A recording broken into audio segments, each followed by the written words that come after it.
Welcome to the Wager Makers Podcast with Webb and Smitt. Brick by brick, baby.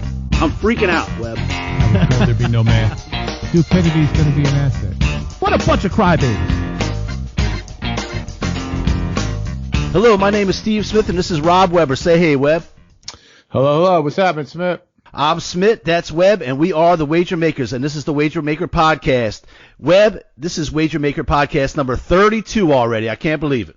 32, but it's you got to go with Magic Johnson, right? Magic Johnson, man. What about? I know it's a little before our time, but I think it's pretty consensus that Jim Brown's about the baddest. Yeah, I'm down about with the that. baddest mofo around. He was even during that national championship game. They pulled out some of the best college football players. They had Earl Campbell and Herschel Walker, and Jim Brown was even up on stage with a few of the other guys. Even your boy Roger Staubach. Even your boy Roger Staubach was out there. Captain America. Yeah, whatever. Fucking Cowboys. Captain America. Cowboys. Yeah. So obviously Magic Johnson. Same thing the fucking Saints were doing. Cowboys. Tell anyone about the Cowboys. All right. So obviously Magic Johnson, Jim Brown. I think I would go with Jim Brown just because he could whoop Magic Johnson's ass. No doubt. O.J. Simpson, Marcus Allen. I saw on a list that Bill Walton was also number 32. Yeah, I might have mentioned. I'm not a fan of his. He annoys the shit out of me when he's calling some of those late night Pac-12 basketball games out west. All he does is fucking go to sleep then. Right. All he does is talk some stupid garbage shit. Games. Well, sometimes late at night you got the money riding on that West Coast game, so you don't ever know. Hey, that's still green money. I got you. I just don't watch it. That's all. Those LSU Tigers, Webb, coming off the national championship, were big time players, big game players. We talk about it all the time. We called the LSU Tigers. I even put up on our Facebook and our Twitter and our Instagram from August, episode number 4, Brett Favre episode. Wow. We didn't even call things like that back then. No, but, right. We're not advanced, right? Right. Episode number 4, Smitt says, take the 25-1. My buddy Jeremy has been on Facebook. He wants to give his shit because you were like, no way, that ain't happening. You even got it on the on the audio there, to replay the audio. LSU 25-1 back then. Yeah, well, it's a good call. Good call by you. That's all right. I picked the Packers to win the Super Bowl. I don't remember that one. But I'll have to go back. I'll go back and look. I'll have to go look. Maybe that's on one of the Kicker podcasts, number 3. Podcast number 3. Yeah. So I'll have to go back and look. But LSU is Chad Arnold still hungover? Or does he still have the Chupacabra mask on, or how's he doing? I hadn't heard from Chad Arnold. He asked me where I was watching the game the other day. He asked. I told him I'd be probably at Turtle Bay, but I never heard from him. So I don't know. I don't know if he had to wear his Mexican wrestler mask or what he was doing. But did he do his best Jimmy Superfly Snuka impression to get it done? Sure, but listen, man, I got to give it up. They certainly took care of business there, and that was not a shabby team that they beat. That's a different animal than they're different than Oklahoma, and I mean Ohio State. Obviously, I thought would show a little bit better, but obviously they proved that they were head and shoulders above the rest. So kudos to LSU and Coach O. Yeah, I mean it was an amazing season. I don't know where Chad Arnold ended up watching it. I don't know if he even recovered yet from probably the party afterwards, but right. I'll have to check in on him. Maybe he can check in after he hears about this podcast we're talking about. We're worried about Chad. We haven't heard from him for a few days. But it was an amazing season by LSU. I was listening to I'll give credit and props to all these stats to Mike and Mike. What's not Mike Golick, the geeky Mike that was from Mike and Mike. Greenberg. Yeah, Greenberg. Yeah, exactly. LSU accomplishes the Heisman Trophy winner. They won the Maxwell Award, the Walter Camp Award, the Davey O'Brien Award, the Biletnikoff, the Jim Thorpe, the Frank Broyles, and the Coach of the Year. They beat 7 of the top 10 teams. They beat 4 of the top 5 preseason teams. Their last I'll stop you there. That doesn't mean shit. Preseason don't mean shit. Okay, well, what do those awards mean? They won the best quarterback, the best defensive back. Yeah, best wide receiver, Coach of the Year, and a whole bunch of other shit. I don't know. Right. I'm telling you what the deal is. Jim Thorpe is what, defensive back? Yeah, maybe. Biletnikoff, I would imagine, is like wide receiver, right? Receiver, yep. Right. Yeah. Yep. And maybe the Heisman, maybe the Maxwell or one of those is like for the best quarterback too or something. If you wouldn't piss Perone off, I'd have him. He would have all the shit for me. If you don't, dominate the whole call on some New Orleans shit. Dude, it's the national championship. Well, I'll be happy to talk to Jets. You want to talk to Jets? You're up there. Come with your stats. Next thing you know, you're going to talk about how you're, crying about Drew Brees or something. No, well, I wasn't even going to talk about Drew Brees today. But, I mean, you brought it up. But I just want to let me finish my little spiel about how good and dominating this LSU Tigers team was. All right, and we'll talk about the Jets. We'll talk about the Jets if you. They beat 7 top 10 teams. They beat 4 top 10 teams. Their last 3 games, they beat Oklahoma, Georgia, and Clemson. Those teams. Oh wait, they beat Clemson, Oklahoma, Alabama, Georgia, and Florida. Those teams combined for a 60-4 record. They beat them by a average total of 19.6 points. Unbelievable. Those teams only lost 4 games? Yeah. Wow. Yep.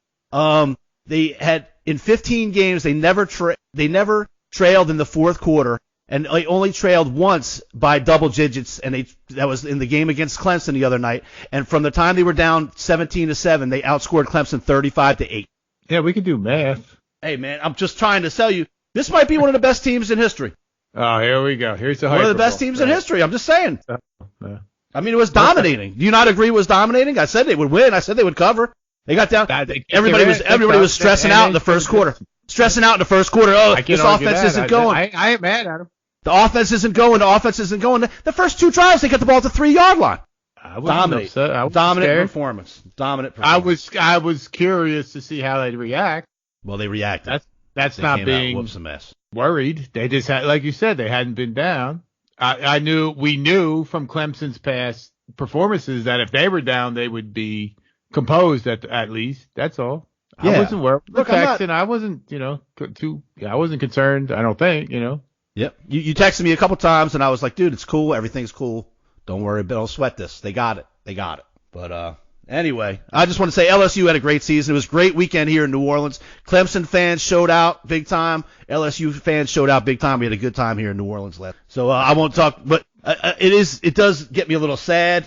That this is one more step closer to the end of football season is what that usually means after this game. Only 3 more games. Really down. It's only a couple things to look at now. Yeah, It sucks. Only 3 more games left. We got the 2 league championship games and the Super Bowl. That's it. And then, obviously, don't forget, people, check out our Instagram, our Facebook, our Instagram and Twitter for sure for our daily picks on hockey, NBA basketball, MLB once that starts up again, and NBA. But speaking of MLB, some big news out of Major League Baseball this week, Webb.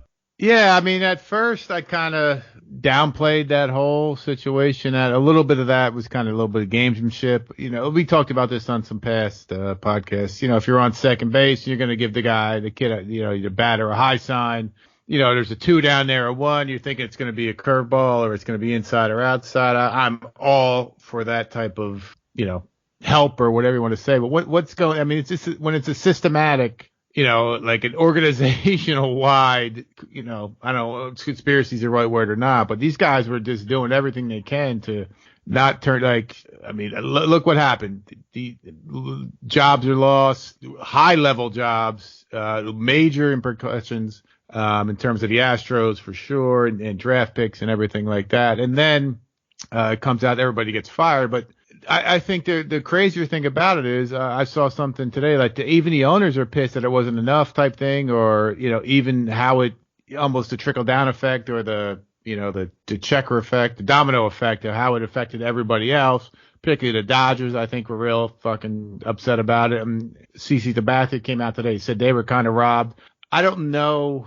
It's almost like Gaylord Perry with some Vaseline or something, how big of an advantage it is, but at that level, it's obviously a huge deal, and it's disheartening at the very least, and bunch of bullshit, fucking scumbag bullshit at the worst. And now even kind of home here, Met fans, Beltran was like the major player implicated in that, and he's the coach now of the fucking Mets, so it's another debacle that goes down. It could only be worse if he would be coaching the Jets. That's the only way it could be worse. So, right. Maybe we'd actually talk about the Jets then. Nick would be happy. Keep listening to the show a little bit. Right. But I'm upset about it. It's as we grew up, we're old school guys. Dude, I'm sure is wallowing in his bong as we speak. But It's bullshit. I don't think it's necessary, and I did downplay the advantage that it gave. Even not that steroids it wasn't the huge advantage in terms of hitting. You still got to hit the ball,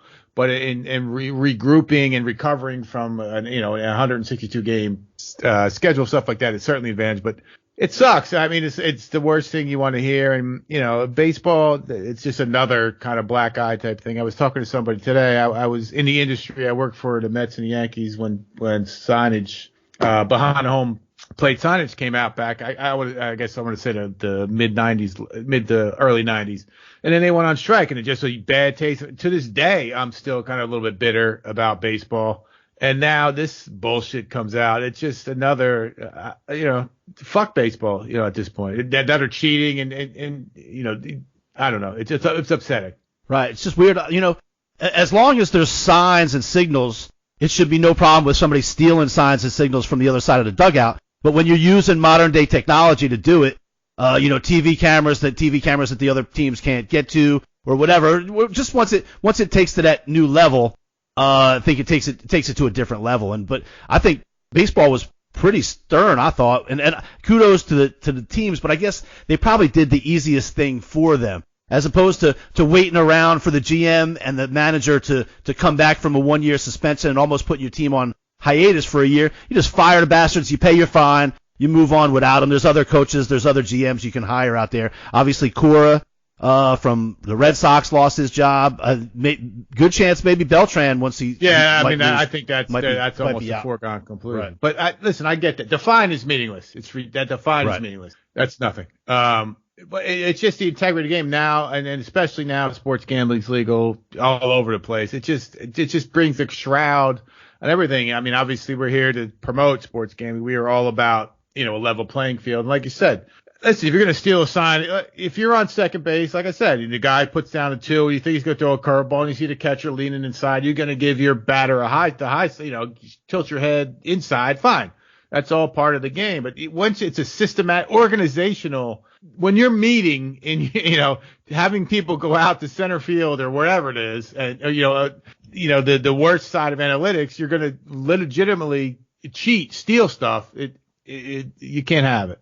But I did read a couple articles today where Manfredi had, Rob Manfredi, the commissioner, had this closed door or whatever you want to call it, conference call with all the teams, and there was just a bunch of expletives shown, and he just said no one can comment on this. This is it. This is the end of it. And there's several owners, more than a handful, that were irate at the outcome of this, and what we think as a fan, like you said, that it was a pretty stern thing, but in insiders, it wasn't. It was a bunch of bullshit, which is another upsetting. It just seems just a cover up type thing. Right. They just did what they did what they had to do, and then let's not talk about this again and move on.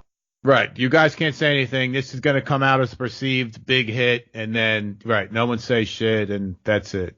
I mean, vacating something, they do that in college basketball, I guess, is what mostly we see that. But so what does that do? But that doesn't mean anything. That doesn't mean anything. Right. What does that do for the Dodgers, Yankees, who, those handful of teams that got beat by this, like I said, like a systematic organizational design to, manipulate the outcomes. It's fixing games. It's what it's almost paramount to. So we are not for that in any way, shape, or form. All right.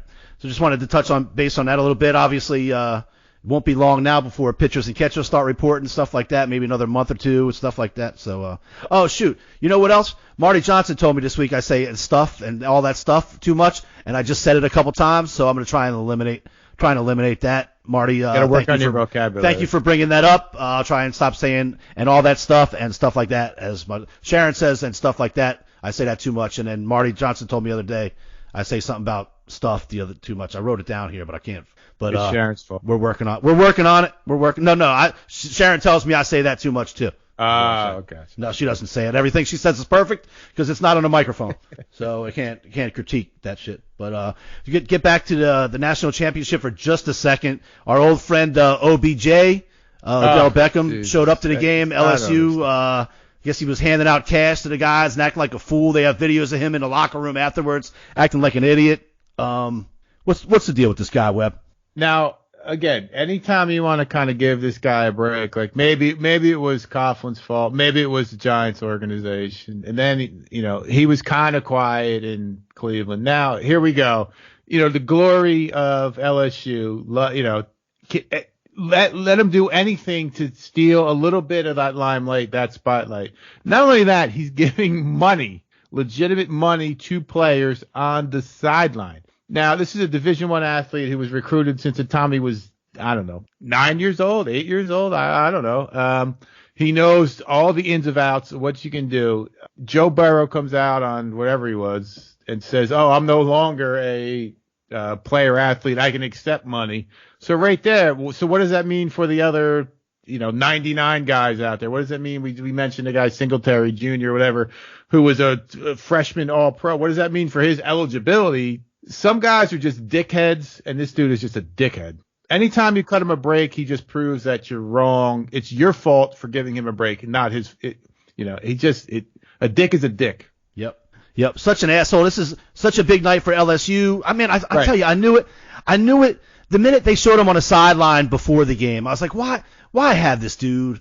Why have this dude there? They had like Marcus Spears, former LSU great defensive lineman, played in the NFL. He was all on the pregame shows, driving people around, showing people beignets, showing all kinds of city, really being a good liaison for the city and the state of Louisiana and everything. That really the whole day leading up to that was a commercial for New Orleans. It was great to see. And this dude is just a plain jerk, man. Just an asshole. He took all that away. He just totally 180'd that and turned it into a bunch of scumbags, money grabbing, Instagram, whatever you want to call it. Look at me, look at me, look at me. Let me leech off of the success of my alma mater, type thing. It was horrible. I don't blame him. He has a right to be there. He was a big part of the program, no doubt. Whatever. He did bring first round draft picks, but just act like a gentleman, act like a human being, and do what Mark, or just stand there, just jump, smack the guys on the helmet, smack them on the backside. Great fucking job, and go to Bourbon Street and do your thing.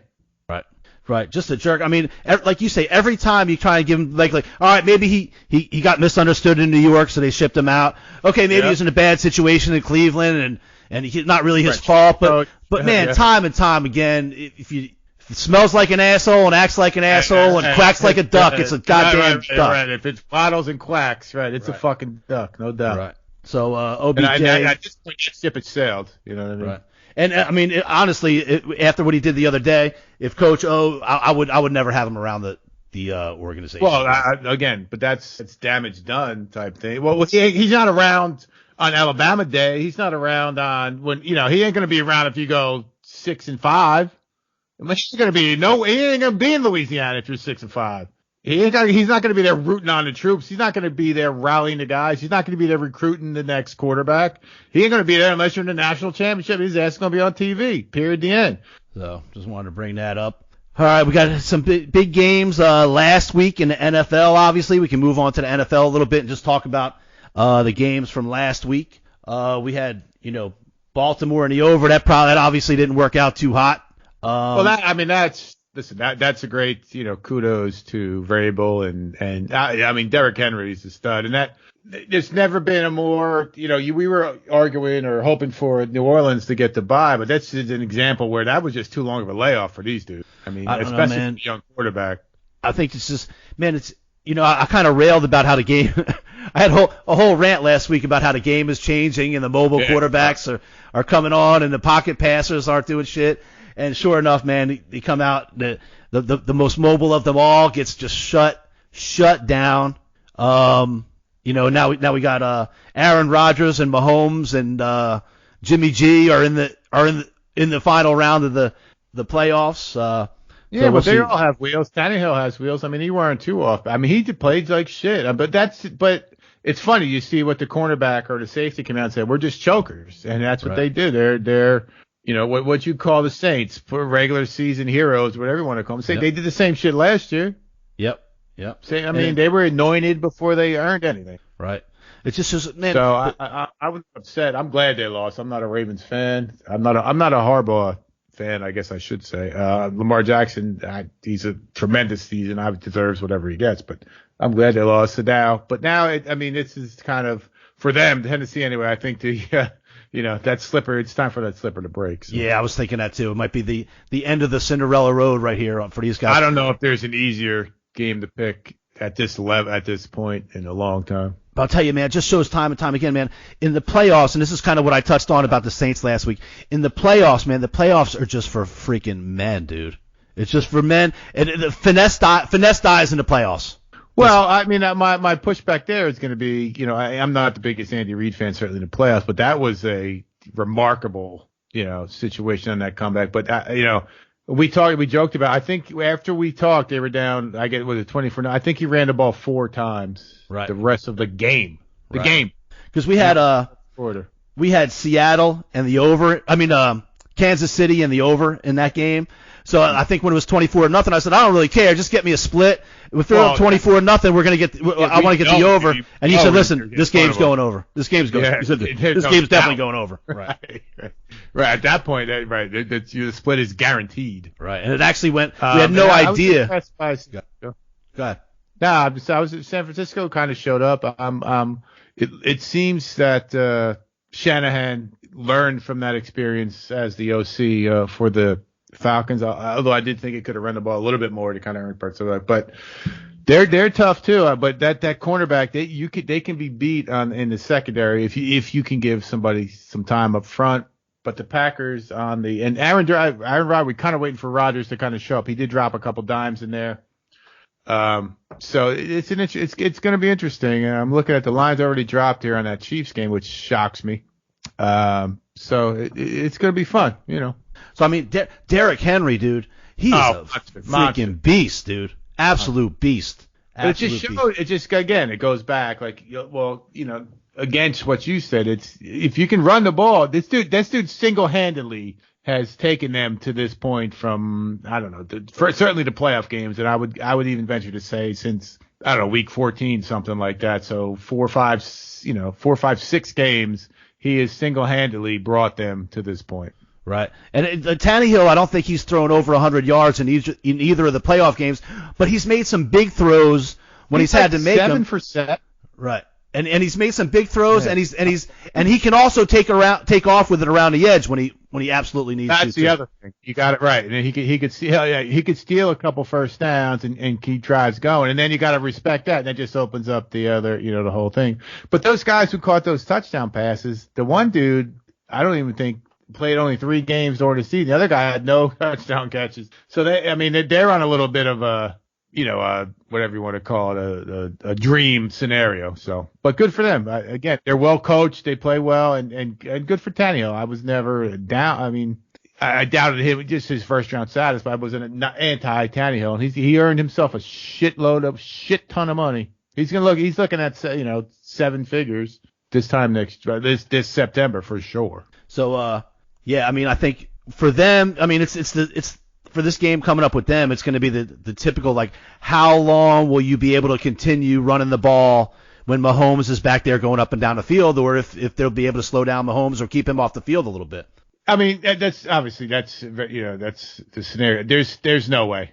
There is no fucking way that this dude is. I mean, you got to almost. Travis Kelce's beating double teams, like it's nothing. So if he's going to be, that's 2 guys. I mean, they're looking really good. But what's his name? Chris Edwards, or one of the defensive linemen was hurt. When he came back, they played well. For the Chiefs, I'm talking about. If he's out, that may impact it. But I mean, this is a lower spread, and I think this is probably twice as hard of a hurdle to get over in compared to Baltimore. And I'm not disrespecting what Baltimore accomplished, but this team was here last year in this stadium, got beat on a penalty by a player who's no longer on the team. If D4 doesn't go offside, they probably beat the Patriots last season. So that's another taste in their mouth. That's going to be a very, very, very difficult game for them. Depend the weather too.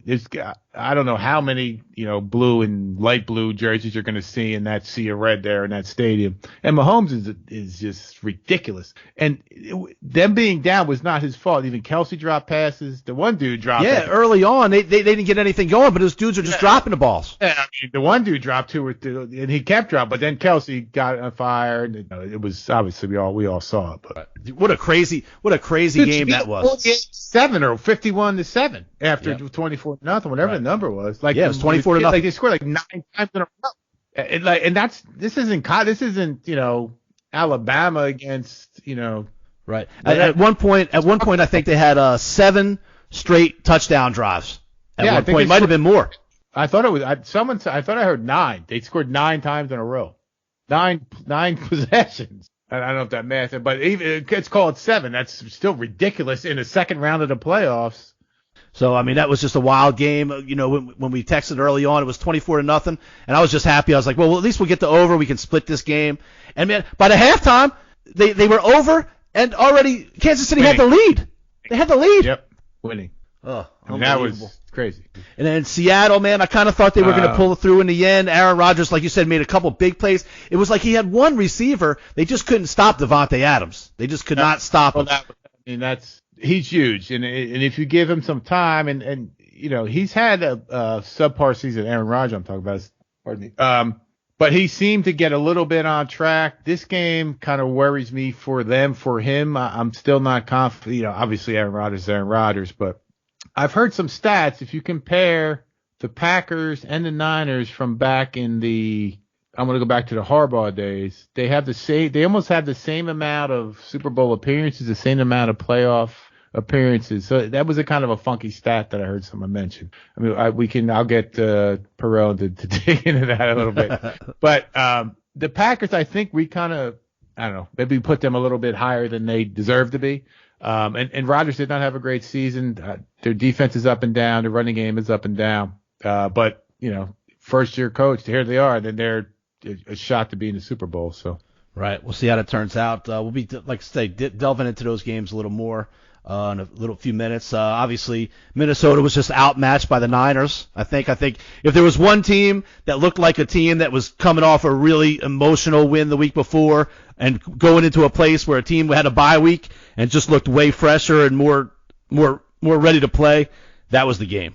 Yeah, it's funny too because you looked. I saw Zimmer as he actually outcoached Sean Payton the week prior, and then he just had no answers for the Niners at all. I don't know why Anthony Barr is covering guys, 35 yards down the field type thing. They almost, like you said, maybe that's what it was. Maybe it was the emotional thing. They just looked completely outclassed and didn't even kind of belong. They came back and scored there. You thought, maybe we'll be in this, and then they just. It was a thoroughbred against a standard bred there after 25 minutes into the game, or whatever you want to say. Yep. So I think even what overshadowed in that game a little bit was I thought Jimmy Garoppolo didn't play real well. I think he came out kind of early, and at one point he got hit pretty hard, and from that point on he threw a pick to the linebacker at one point, I think before the half, I want to say, or something, and then that dude almost got back in the line of the pass coverage a couple times. Really didn't play as good in the second half, but with 49ers defense and with their running game, they were able to kind of get past that. But Jimmy G is gonna have to make some plays against Aaron Rodgers. There's no doubt about that.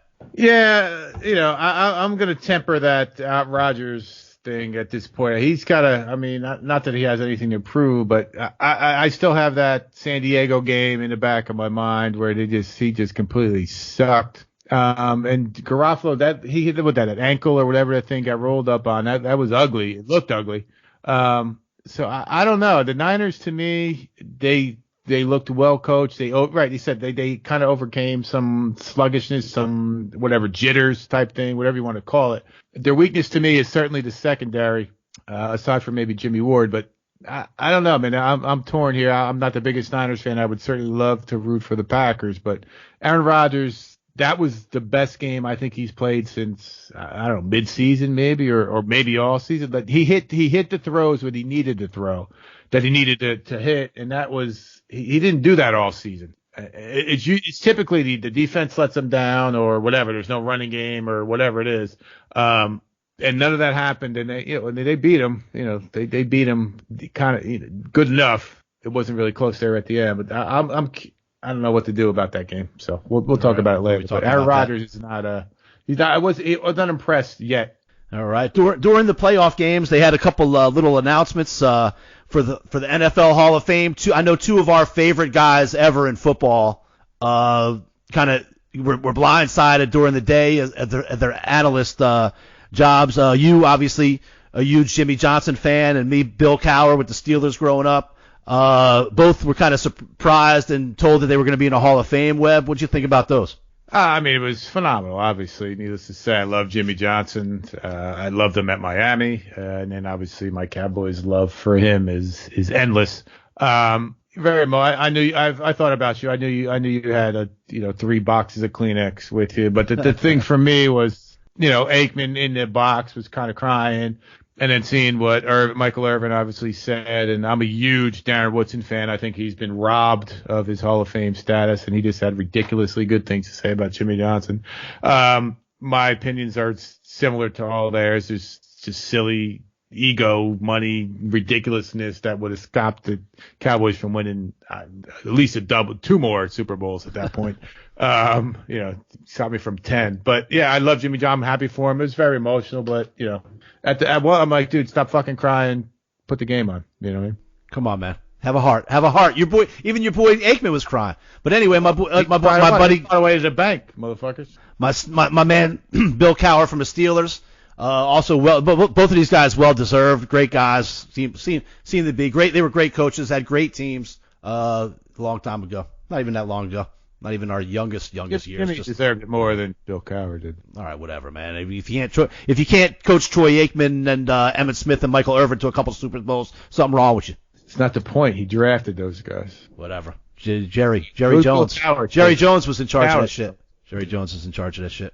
What happened when he came up against Jimmy Johnson? Oh, whatever. Yeah. Okay. No problem. Right. Whatever, man. They both. I think they both deserve to be in the Hall of Fame. Okay. You can say one more than the other. One more. You got a point. You got a point. Dallas was better then. What was that, the 90s and shit? Well, how long did Cowher coach? A long time, because he took over after Chuck Noll. It was one of those deals where the Steelers, it's kind of like the Cowboys, have only had a few coaches in their whole time. It was like Chuck Noll, and then Bill Cowher was forever, and then Tomlin took over for Cowher. He's been there for I think he did. Right. Yeah, right. Yeah, well, that's They had much. So I mean, you're talking about since the 70s, they've had 3 coaches. Yeah.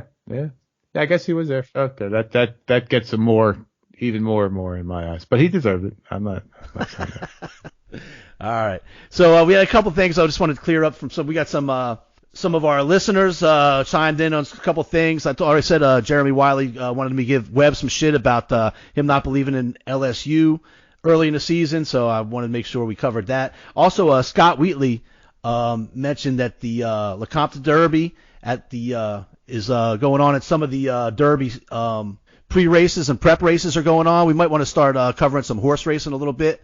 I would love to. Or I might even talk to Scott and see if he wants to write a little blog for us or something like that once a week about do some horse racing stuff. So what are we looking at? We're starting to talk about Kentucky Derby's when?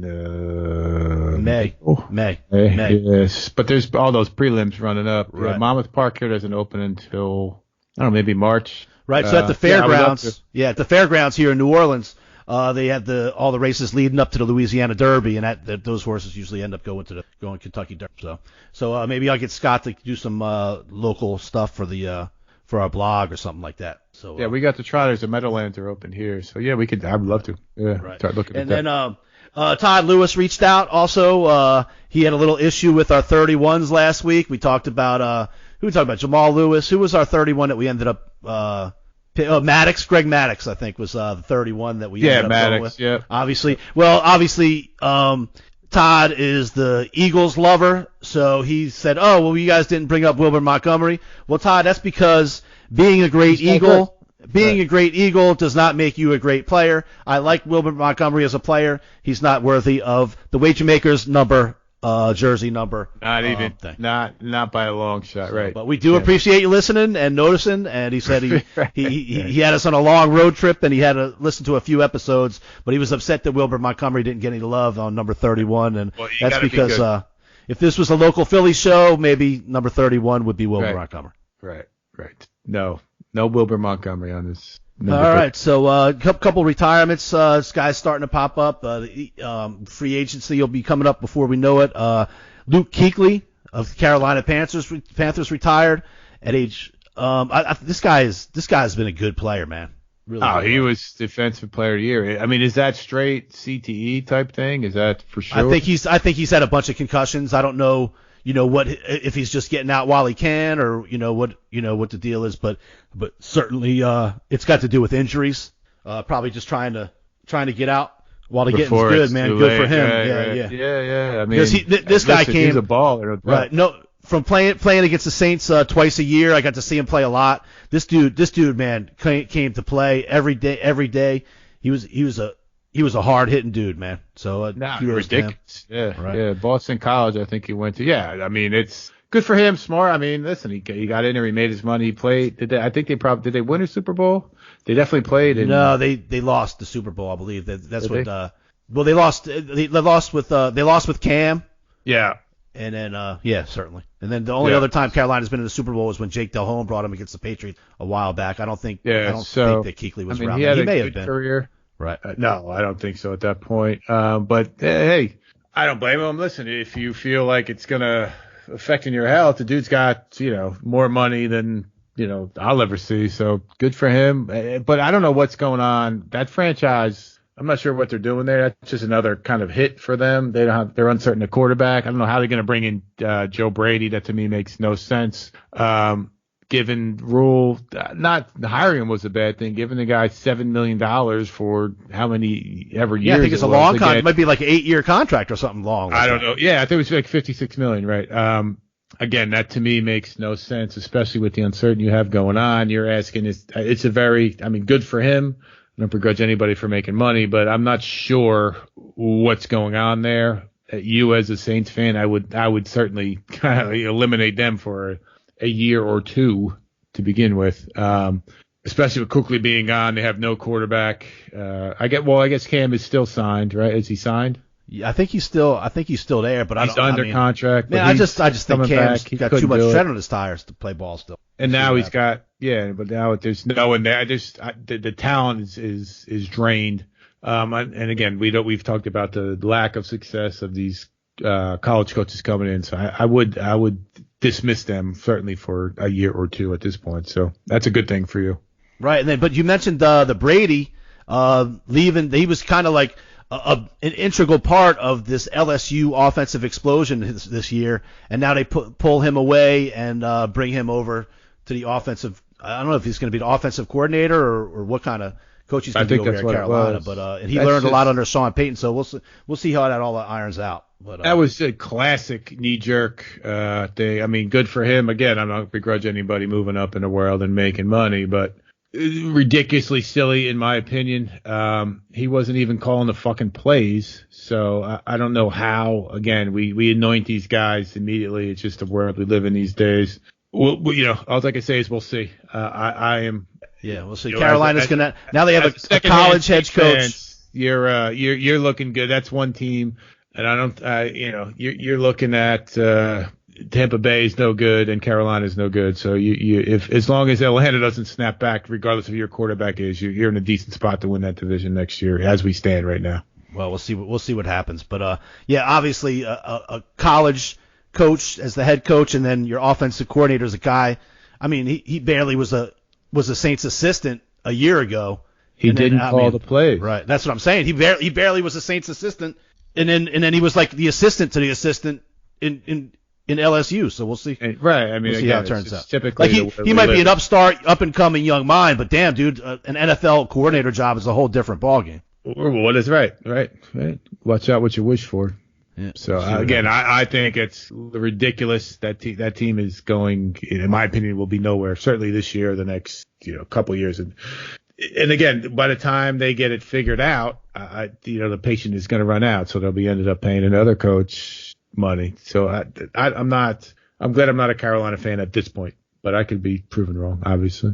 All right, so let's move on and start looking at these games coming up this week. Webb, what's the numbers? Funniest thing ever again. Jason Garrett. All over the New York papers, going to the Giants as the OC. Is that still a story? Bigger story than it's ever been. I can't wait. I love it. That's fucking awesome. love it. That's awesome. Fucking love it. Oh, wait till him and Danny Dimes start taking over the Cowboys. Danny douchebag Dimes, that's right. Yeah, you gotta be great between the 20s. You better get a good kicker. Oh boy, I didn't know that was still a thing. I thought that was just like a fad for a few days. I thought it was a joke. Yeah, I got it right here. Yeah. All right, Webb. Let's look at these numbers. Wait, don't dismiss. All right. This silliness down in New Orleans yet again. What's up with your boy Zion? Did he fucking Xanax on the sideline? What's going on? He fell asleep at the game the other day. I'm so pissed, too, because he started practicing the last couple weeks, and me and Gargiulo are going to the game tomorrow night. We're sitting courtside tomorrow night. He won't be back to the 22nd. So I'm like, man, Zion's going to be playing. It's going to be freaking awesome. And then now they're saying he's going to play it on the 22nd. That's when he's going to play. Okay, well, forget that. How are you going to fall asleep on the bench during the game?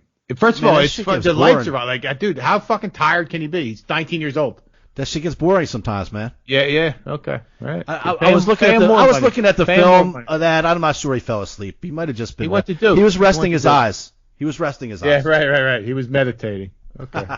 He was trying to see the ball, be the ball. Right. He was breathing through his eyelids like a Galapagos. He was. What do they call that when they're like visioning the play? Yeah. That's what he was doing. Okay. Yeah, I forgot about Zion. And me and Gargiulo are going to the game tonight. Tomorrow night. We're all pumped up. Like, oh man, Zion's coming out. It's gonna be a first game. And then they announced today that the 22nd. They're gonna wait till the 22nd. Yeah. Oh boy. All right. Well, all right. I want to get you to want it. To make some picks? Let's do it. Only 2 games. Yeah, it sucks. Who we taking? And they're both Sunday, right? We got 3:05 and 6:40 I'm looking at here. I mean, the first game, Kansas City, this is easy. -7. They are going to beat them and beat them good. -7 and over 53. We've mentioned several times about how Tennessee does go over. I don't know that they're going to even play that game. They can't play that game and be in. They're going to he's got to catch the ball, Derrick Henry, 35 times. He's got 35 handoff. If they get the ball second, the game is over. I'm all over the Chiefs -7. I don't know why. It's gone from 7.5 to 7. I typically hate to kind of go the other way on those numbers. This is not a hard pick for me. All right. I have no problem with the Chiefs. I mean, we're either going to go one, either you're going to sit here and say, look, Tennessee's just going to run the ball all day long and score half the time and eat up the clock and keep the ball away from KC. But KC, who can stop? You can't. They're not going to be able to stop them. And so once they're up 10, 14 points, it's the playoffs. You got to start doing some shit. Kansas City gets a ball, it goes up 7-0. Forget it. It's done. I mean, the only way maybe Tennessee gets the ball and they can score 7, and maybe it'll take Tennessee a drive or 2 to score. KC a drive or 2 to score. But I out of the 4 teams left, the team that I would like to see win the Super Bowl is the Tennessee Titans. But I don't see after how they did it. Kelsey beating a double team time after time. And it's not even like they protect Mahomes well. And then he'll throw it to the running back. He'll throw it to, I mean, if these guys don't have 8 drops, 9 drops, it's not even going to be close in the first half. That's one thing, we forget that it wasn't Mahomes' fault. The dudes he's getting between the numbers. The one dude, I think, had 3 drops. So, This is way, way, way easy for me. All right. I like it. What about you? Have any feel about the total in that one? I mean, I'd have to go. You can't go on. They scored fucking 51 points. You got to go. You got to go over, but the heavy lean is the Chiefs. I mean, even the Chiefs 35-17 that's only 52. So I would lean over, but the Chiefs is the pick for me in this one. All right, big time Chiefs. We're going big on the Chiefs. Yeah. That's fine. I'm going to go big on the Chiefs, I think. Then you got the Packers go to 49ers. What's that number at? 7.5 and 45.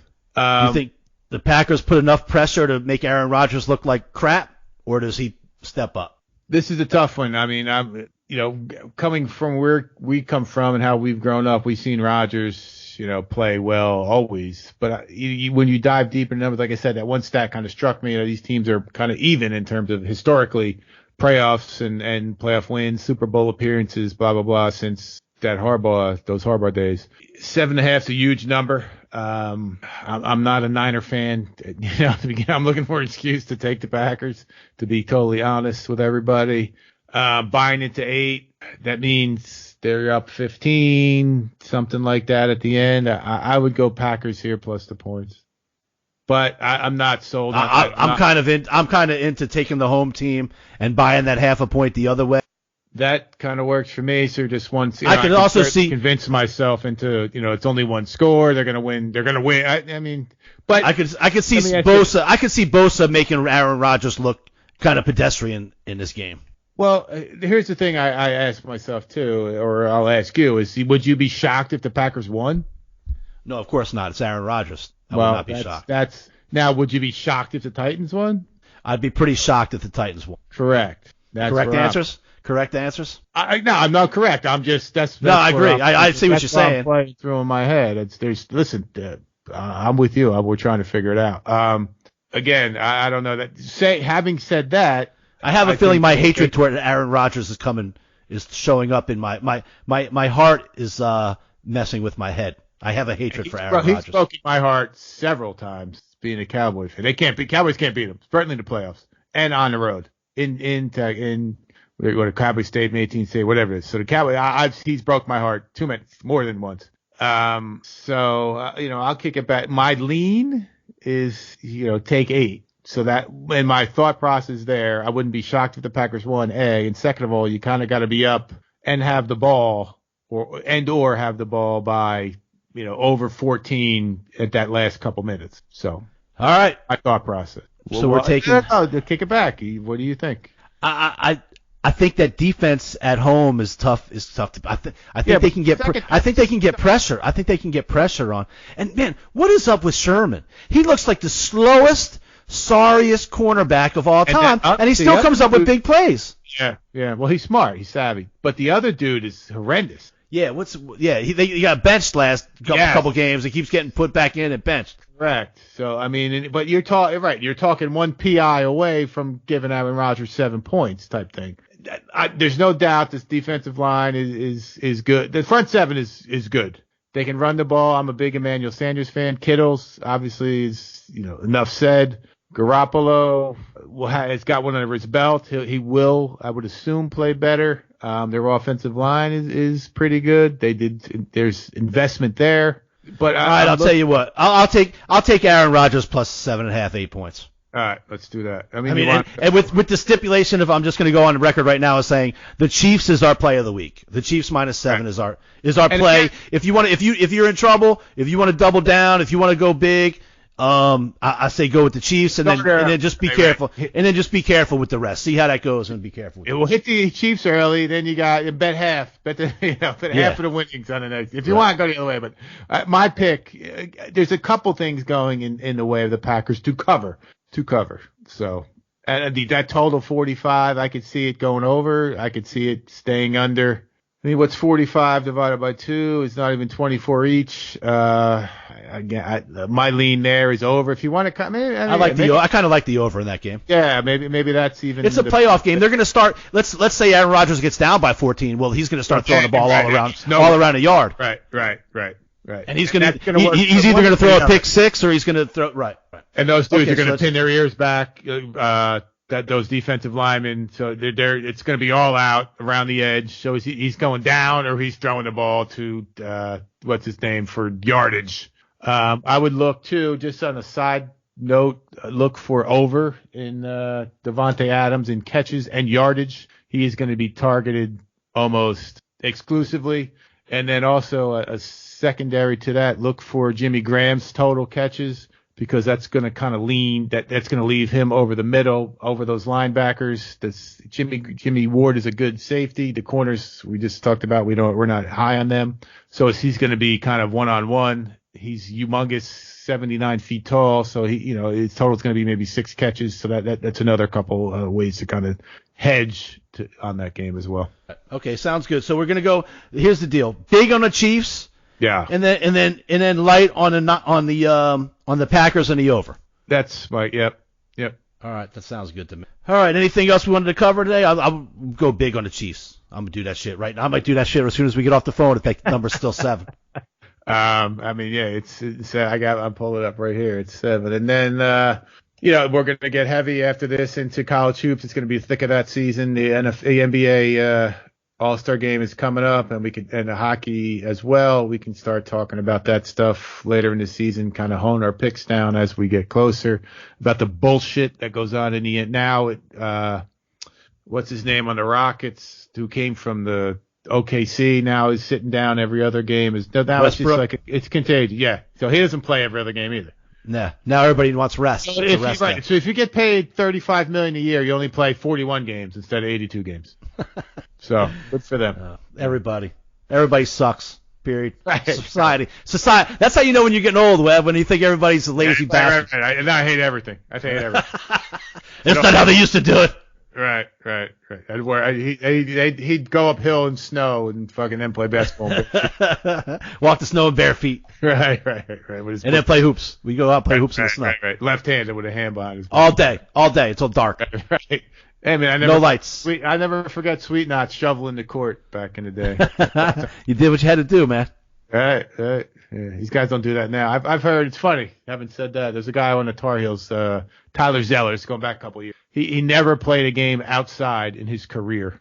Like in his life. In his life. He was in North Carolina. It was his senior year. They played Michigan State. Don't forget it, on a Air Force carrier, on a boat, a big ass ship. And it's the first game he ever played outside. Can you imagine? That's unbelievable. It's funny, like, and it's kind of true in kids' sports today, is they don't play any unorganized sports. Like for us, we used to have two dudes, a bat and a ball, and just walk outside and go play baseball. We grab some kid's sister. Right. It wasn't like it wasn't you're the catcher, like there's no catcher. I'm gonna pitch to Smitt, and when it falls, pick it up and throw and roll it back if you have to. Just get the ball back to me somehow. Right. So I mean, now if it's not organized baseball, it's not little league. It's not, they don't go play. And literally, football, whatever. It's even everything is travel. So half these travel teams, if you play travel, you can't play on your school team. You even can't play little league. So that's the newest thing. My little one's going through it now. It's crazy. All right. I think we're just old. It's just a sign of getting old when you start saying shit like this, Webb. Right. Yeah. We're digressing. All right. So everybody, thank you for listening. That's episode number 32.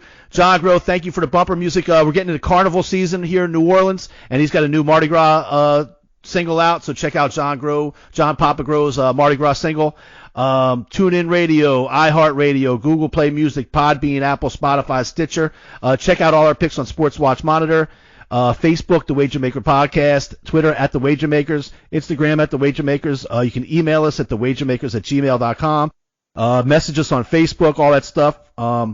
Devin's going to let you know how to do YouTube. Hi, this is Devin Weber. When you go on the Wager Makers Podcast webpage, make sure to subscribe, hit the like button, and hit the bell to put on your post notifications. Thank you. All right, thank you, Devin. All right, thank you all for listening. Webb, take us out. Thanks, Devi. Brick by brick, Smitt. Here we go. Playoff football, baby.